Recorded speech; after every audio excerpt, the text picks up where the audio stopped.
அஸ்ஸலாமு அலைக்கும் ரஹ்மத்துல்லாஹி வ தஆலா பரகாத்துஹு. அல்ஹம்துலில்லாஹி ரப்பில் ஆலமீன் வல் ஆகிபத்துல் முத்தகீன் வஸ்ஸலாத்து வஸ்ஸலாமு அலா சய்யிதில் முர்சலீன் வ அலா ஆலிஹி வ ஸஹ்பிஹி அஜ்மாஈன்.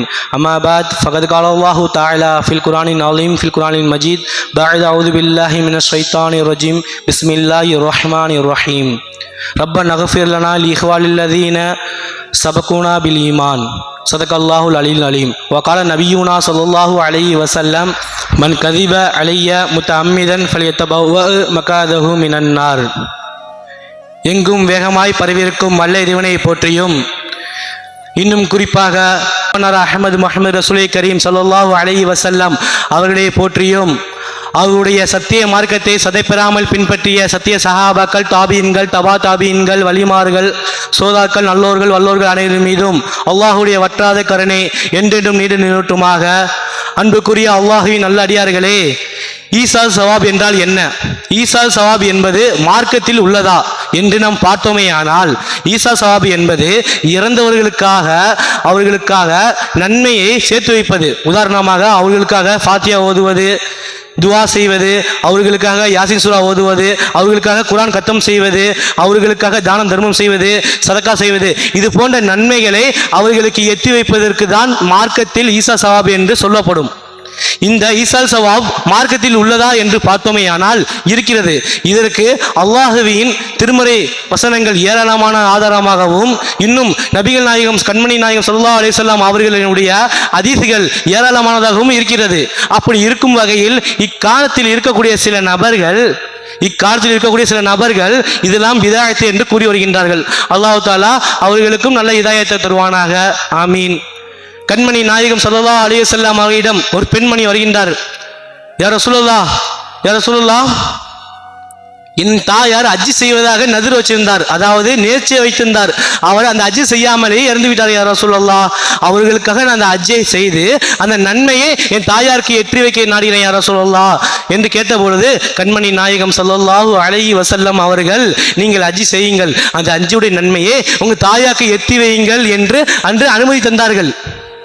அன்புக்குரிய அல்லாஹ்வின் நல்லடியார்களே, அது மட்டுமல்ல, கண்மணி நாயகம் ஸல்லல்லாஹு அலைஹி வஸல்லம் அவர்களிடம் ஒரு சஹாபி வருகின்றார்கள். யா ரசூலுல்லாஹ், நான் ஊரில் இல்லை யா ரசூலுல்லாஹ், அந்த நேரத்தில் என் தாயார் அவர்கள் மரணித்து விட்டார்கள் யா ரசூலுல்லாஹ். இப்பொழுது நான் என்னோட தாயாருக்கு நிரந்தரமான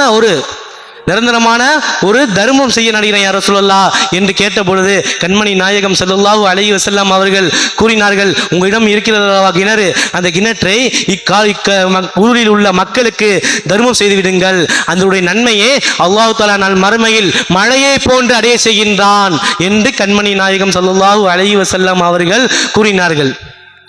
இது மட்டுமல்லாமல் கண்மணி நாயகம் ஸல்லல்லாஹு அலைஹி வஸல்லம் அவர்களிடம் ஒரு சஹாபி யா ரசூலுல்லாஹ், இறந்தவருக்கு எப்படி யா ரசூலுல்லாஹ் நாம் அன்பளிப்பு செய்வது யா ரசூலுல்லாஹ் என்று கேட்ட பொழுது கண்மணி நாயகம் ஸல்லல்லாஹு அலைஹி வஸல்லம் அவர்கள் கூறினார்கள், இறந்தவருக்கு நீங்கள் அன்பளிப்பு செய்ய வேண்டுமா? அப்படி செய்ய வேண்டுமானால் நீங்கள் அவர்களுக்கு துவா செய்ய வேண்டும். இறந்தவர்களுக்கு அன்பளிப்பு செய்ய வேண்டும் என்றால் நீங்கள் அவர்கள் செய்யும் துவா தான் அவர்கள் செய்கின்ற அன்பளிப்பு என்று கண்மணி நாயகம் ஸல்லல்லாஹு அலைஹி வஸல்லம் அவர்கள் கூறினார்கள். அது மட்டுமல்லாமல் எந்த ஒரு மார்க்கத்திலும் ஒரு மனிதன் இறந்த பின் அவனுடைய நிலைமை எப்படி இருக்கும் என்று எந்த ஒரு மார்க்கமும் கூறவில்லை.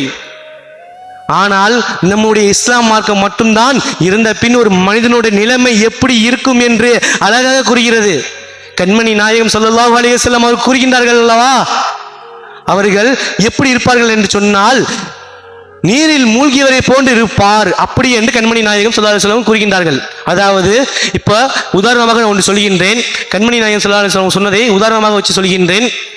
ஒரு மனிதர் இருக்கின்றார், அவருக்கு கப்பல் இருக்கிறது. அந்த கப்பலில் அவர் நடுக்கடலில் பயணம் செய்து கொண்டிருக்கின்றார். அப்பொழுது அவர் கப்பலில் இருந்து ஒரு ஓட்டை விழுந்து விடுகிறது. ஓட்டை விழுந்து கப்பலும் மூழ்கிவிட்டது, அவரும் மூழ்கிவிட்டார். அப்பொழுது அவர் எண்ணிக்கொள்வார், நம்ம எப்படியாச்சும் நீச்சல் அடிச்சு உயிர் தப்பிச்சு விடலாம் என்று நினைப்பார். ஆனால் நீச்சல் அடிச்சு பார்ப்பார், சில தூரத்தில் அவர் ஓய்வு ரொம்ப அசதி அடைந்து விடுவார். ஆனால் அவர் இன்னும் கொஞ்சம் எண்ணுவார், யாராச்சும் இந்த நேரத்தில் என்னை காப்பாற்ற வரமாட்டார்களா, இந்த நேரத்தில் இந்த தண்ணீரிலிருந்து காப்பாற்றி கூட்டுக்கு போக மாட்டாங்களா என்று அந்த மனிதர் எண்ணிக்கொண்டிருப்பார். என்னோட உறவினர்களோ என்னோட பெற்றோர்களோ என்ன மற்ற நண்பர்களோ உறவினர்களோ என்னை வந்து காப்பாற்ற மாட்டார்களா என்று ஒரு ஏக்கத்துடன் இருப்பார்.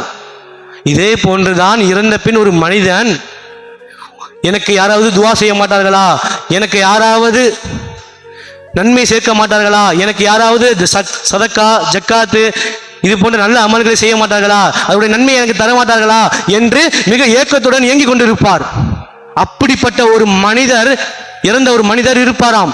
அப்படிப்பட்டவர்களுக்கு நம் அதிகம் வரக்கூடிய இந்த நல்ல மாதத்தில் அதிகம் துவாக்களும் நன்மைகளும் சதக்கா ஜக்காத்து போன்ற நன்மைகளை செய்து அவர்களுக்கு எத்தி வைத்து அதன் மூலம் அவர்கள் பலனடைகளுக்கு அல்லாஹ் தஆலா ரஹ்மத் செய்வானாக என்று கூறி உரையை முடித்துக் கொள்கிறேன். வாஹிதவனா அல்ஹம்துலில்லாஹி ரப்பில் ஆலமீன். அஸ்ஸலாமு அலைக்கும் வரஹ்மத்துல்லாஹி தஆலா வபரகாத்துஹு.